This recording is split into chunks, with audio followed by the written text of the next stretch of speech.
It's halftime here. Scott Oshman along with Tim Boyle on STSPN.com. Marysville-Pilchuck up 24-13 in this Wesco 3A championship game. Tim, boy, it looked like it was just going to be an absolute bloodbath there. The first 21-0 in the first quarter. Glacier Peak gets a little bit life in him, a couple stops, a 73-yard pass play by Austin Hines and run, touchdown. But what do they need to do here coming back? Well, what got them some life was they were down 21-0. Marysville-Pilchuck was about to score on them. They got a fumble down here, and then they were able to capitalize on that fumble, and that kind of got some life in them. And what I noticed, though, is when Glacier Peaks, when they're in this up-tempo, they're actually running a hurry-up, no huddle and a hurry-up at the same time, and Marysville-Pilchuck really struggled to keep up with that tempo, and it looked like they actually were getting tired. So if I'm Glacier Peak, I'm going to continue to do that and see what happens. I mean, that was just in the first, and that was only on a couple drives. So if GP can do that, keep doing that, I think they've got a real shot at getting right back in this game. They're actually in the game still, only down by. Well, they're down by 11 now, but a lot better than being down 21, and they were staring at being down 28 for a second. Look to that last score. They want to try and go a two-point conversion. It did not work out for them. As you're seeing the Glacier Peak band, the student section here in full force. Actually, a very nice evening here for the 1st of November in downtown Snohomish. Again, the Fred's Rivertown Ale House halftime show. I want to thank Carol McKinnon, our guest tonight, brought us some waters and peanut M&Ms, and very nice. Very good to have you there. And we need to give a shout out to Doug Drewliner. Watching from Maui. So let's challenge anybody that's watching from farther away than that. We know the Cunios are watching from Hawaii. That's right. The Cunios are there. Who's watching from farther away? Put out on our Facebook page, STSPN, also Twitter, STSPN, Snohomish Times. Tim, do you want to give the trivia question now? Yeah, let's give it. We got a minute here. Anticipation is killing me. Trivia question, and you're going to have to answer on the Facebook page. Who did Glacier Peak match up with in their first ever playoff game, and what happened? For a little bonus point on the trivia question. Wow. So Stump the Boyle. We'll give you a shout-out if you get it right. Big shout-out again to Neil Drewliner, the senior. His dad, Doug Drewliner, in Hawaii. Again, I don't want to force everyone to listen to the only Hawaiian language I know, which is Merry Christmas, Happy New Year. Melikaliki Makahali Mekahiko. There I did force everyone to listen to it again. But it's 24-13. Some totals around again. If you're carrying around the league, Edmonds Woodway up 49-38 over Lake Stevens. That was Tim Boyle's upset of the night tonight, Tim. Right? I thought it was going to happen there for a minute, but well, they still got some time. I think they're in the fourth quarter. But at least they're. I think everybody thought that was going to be a blowout, and but we'll see. Our first game of the doubleheader here on STSPN. Snohomish getting away with their first win, 35-34 over Mariner. Marysville-Pilchuck 47 over Shorewood, 47-12. Oak Harbor again winning tonight, 27-8 over Meadowdale. Some statistics from the first half, Tim. Let's talk about on the Marysville-Pilchuck side. Again, you got to look to number 2 leading the charge, Killian Page. 12 carries, 105 yards. Yeah, and that kid kind of gets around the corner there, and he seems to be breaking a lot of tackles, and they just don't have an answer for him. You know, he keeps it up, he's going to be obviously over 200 yards for the game, which is a huge game. So then they've also got Luton's got if you count his sacks, he's still got 42 yards. He'd have about 60 or some if you didn't count those sacks. So he's having a good night. Doing it also with his arm, the big 6'6" senior, 116 yards passing right now. Boy, the Facebook page is just blowing up, Tim Boyle. What do we got? Nate Sandstrom. Now that could be. He's got an advantage here. Big cheating. Nate. You can't. Former players can't chime in. What does he got to say? Big Nate coming in. very first playoff was versus Bellevue. Got blown out. I don't Correct think so. or wrong? Wrong. Sorry, Big Nate. That was the second year. All Second year. Steve Hawley coming in.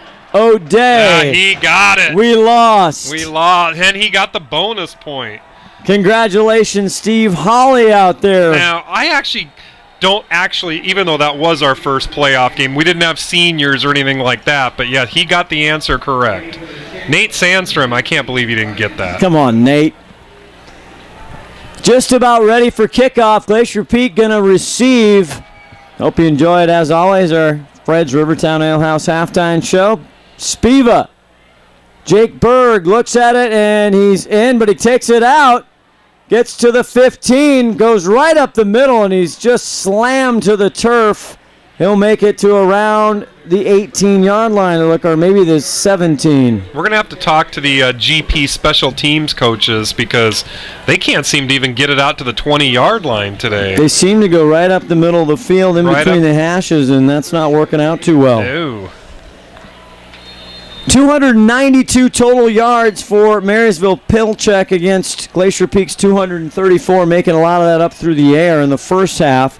Darling leading the charge on the ground for 50 yards in the first half. 1st and 10 for Glacier Peak.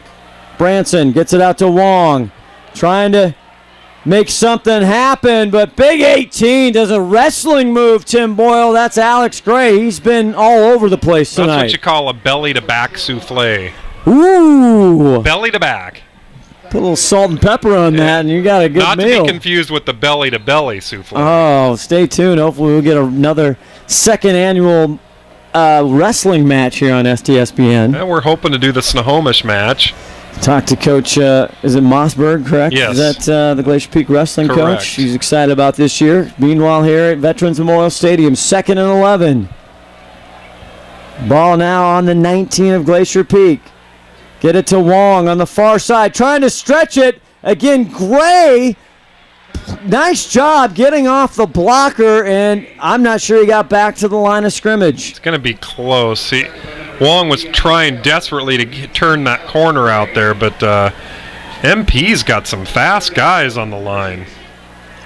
Big number 18, Alex Gray, 6 foot, 200 pound, the senior. Boy, he fought off that block, did a nice job until the other Tomahawks could come to help. 3rd and 11. Just started the second half. Branson now rolling to the near side. Looking, now he has trouble. Steps up, and he's going to go down again. Number 24, Drew Hatch, this time the lucky guy. And Branson Corwin came in after the first half with negative yardage, and he'll go down one more time.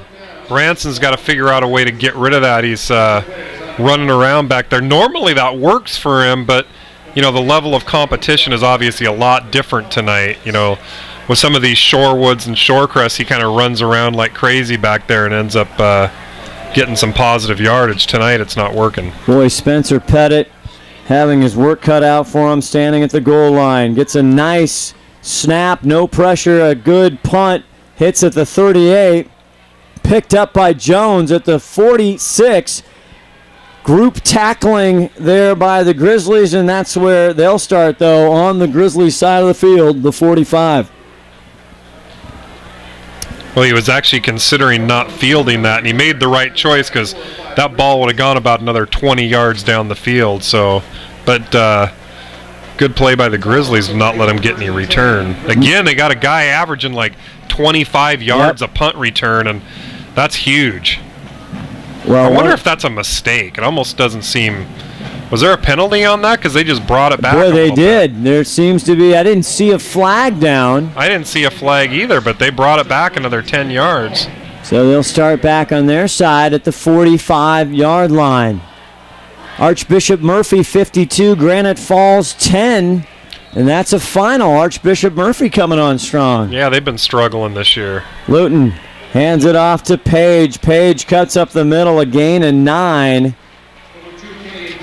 Boy, Killian Page just putting it on the first half, 12 carries, 105 yards, add 9 more.